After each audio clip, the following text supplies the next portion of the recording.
Film की शुरुआत में हमें पार्ट 1 के एंड का सीन दिखाया जाता है जहां पर एक आदमी न्यूज़ देख रहा था। इस आदमी का नाम ईवन होता है। टीवी पर टोनी ऐलान करता है कि वो ही आयरन मैन है कि तभी ये न्यूज़ देखते देखते एक बूढ़ा आदमी मर जाता है। ये बूढ़ा आदमी ईवन का पिता होता है। दरअसल ईवन के पिता भी इस आतंकवादी के साथ मिले हुए थे जिसको हमने पार्ट 1 में देखा था। इसलिए ईवन अब इसका बदला टोनी से लेना चाहता है और इसके लिए वो टोनी से लड़ने के लिए एक सूट तैयार करता है जिससे वो इसको मार सके और आखिर वो सूट बना लेता है। इस सूट की खास बात यह है कि ये किसी भी मेटल आयरन मैन सूट को काट सकता है। अब सीन शिफ्ट होता है जहां हम टोनी को देखते हैं जो एक प्रोग्राम में स्पीच कर रहा होता है कि मेरे पिता का एक ख्वाब था कि एक ऐसा जदीद शहर बनाया जाए जिसमें सब कुछ जदीद हो, पर वो जीते जी ये सपना पूरा ना कर सके और अब इनका ख्वाब मैं पूरा करूंगा। फिर वो ये कहकर वहां से चला जाता है। जब वो कार में बैठता है तो उसको एक लड़की बताती है कि कल इसे कोर्ट में पेश होना है जहाँ इसके आयरन सूट पर चर्चा होनी है। फिर अगले दिन टोनी कोर्ट में पहुंच जाता है जहाँ बहुत सारे आर्मी के लोग भी होते हैं जो उसके सूट के बारे में पूछने आए थे कि क्या ये सूट आर्मी के काम आ सकता है, तुम अपना सूट आर्मी को दे दो। ये सुनकर टोनी साफ मना कर देता है और कहता है कि ये सूट मैंने बनाया है और मेरे पास ही रहेगा क्योंकि मेरे अलावा ये सूट कोई नहीं चला सकता और मैं ही आयरन मैन हूँ। दरअसल इन लोगों को हैमर नामी एक आदमी ने भेजा था जो आयरन सूट पर काम कर रहा था, पर इससे ये आयरन सूट तो बन गए थे मगर वो एक्टिव नहीं हो रहे थे,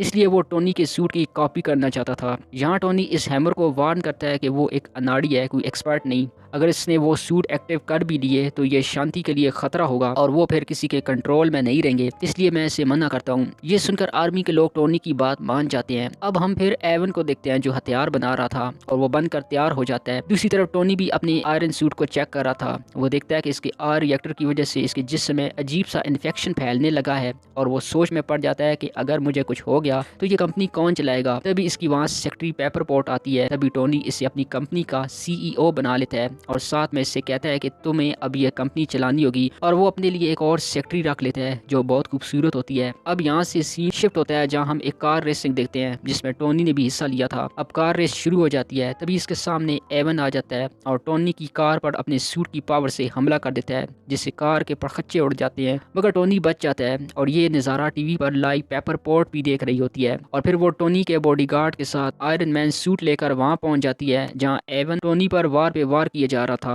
पेपर पोर्ट टोनी की तरफ सूट फेंकती है और टोनी अब आयरन मैन सूट में आ जाता है और यहाँ दोनों में लड़ाई देखने को मिलती है और आखिरकार आयरन मैन एवन के सूट के गेजर को खींच लेता है और वो हार जाता है और पुलिस इसे पकड़ कर ले जाती है और इसे जेल में डाल देती है। फिर अगले दिन टोनी एवन से मिलने जेल में जाता है और एवन से पूछताछ करता है कि आखिर तुमने मुझ पर हमला क्यों किया था। फिर एवन इसे कुछ नहीं बताता। बाद में टोनी कहता है कि तुम्हारी टेक्नोलॉजी बड़ी कमाल की थी, अगर तुम आर्मी को बेच देते तो तुम काफ़ी अमीर बन सकते थे। ये कहकर टोनी वहाँ से चला जाता है। थोड़ी देर बाद वहाँ एक आदमी आता है जो हू बहू एवन जैसा होता है और इसका कैदी नंबर भी सेम था। दरअसल एवन को जेल से निकालने की ये प्लानिंग थी कि एवन इस हमशक्ल को मार कर यहाँ से खुद फरार हो सके और फिर वो ऐसा ही करता है जहाँ पर वो ब्लास्ट भी करता है और कुछ लोग एवन को वहाँ से ले जाते हैं, जिसके बाद न्यूज़ में ये दिखाया जाता है कि एवन मारा गया है। फिर वो लोग एवन को हैमर के पास ले जाते हैं। असल में हैमर ने ही इसको जेल से निकालने का प्लान किया था। दरअसल हैमर ने रोबोट की एक फौज बना रखी थी और वो चाहता है कि एवन वही गैजेट बनाए जिससे इसके बनाए हुए रोबोट आयरन मैन सूट काम कर सके और वो सूट वो गवर्नमेंट को बेचे। दूसरी तरफ एक पार्टी में टोनी आयरन मैन सूट पहनकर नशे में होता है और अपनी सूट की पावर का बेजा इस्तेमाल कर रहा होता है। तभी इसका दोस्त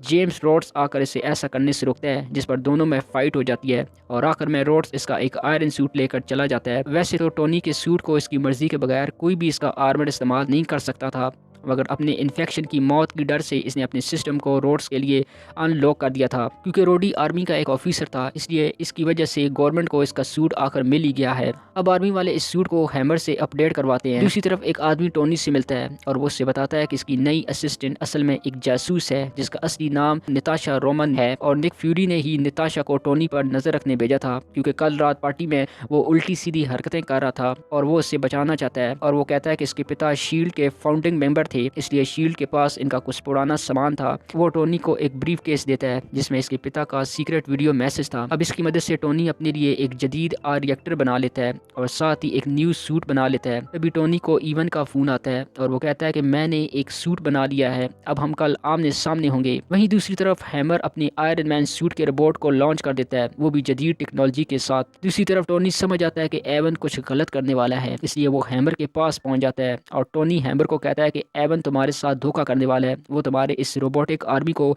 अपने कंट्रोल में करने वाला है और वो सभी पर हमला कर देगा। थोड़ी देर बाद वो रोबोटिक आर्मी एक्टिव हो जाती है जिसको एवन कंट्रोल कर रहा था और वो सभी टोनी पर हमलावर हो जाते हैं और यहाँ एक ज़बरदस्त घमासान लड़ाई देखने को मिलती है और इनकी मदद के लिए निताशा भी एक्शन में आ जाती है। आयरन मैन और रोड्स मिलकर सभी रोबोटिक आर्मी को ख़त्म कर देते हैं और आखिर में एवन खुद सूट पहने मैदान में उतरता है जिसको ये दोनों टपका देते हैं। आखिर में वो आदमी जिसका नाम निक फ्यूरी है टोनी से मिलता है और कहता है कि एवेंजर्स में तुम्हारा स्वागत है, एवेंजर्स ने तुम्हें सिलेक्ट कर लिया है। और इसी के साथ ये फिल्म यहीं पर ख़त्म हो जाती है।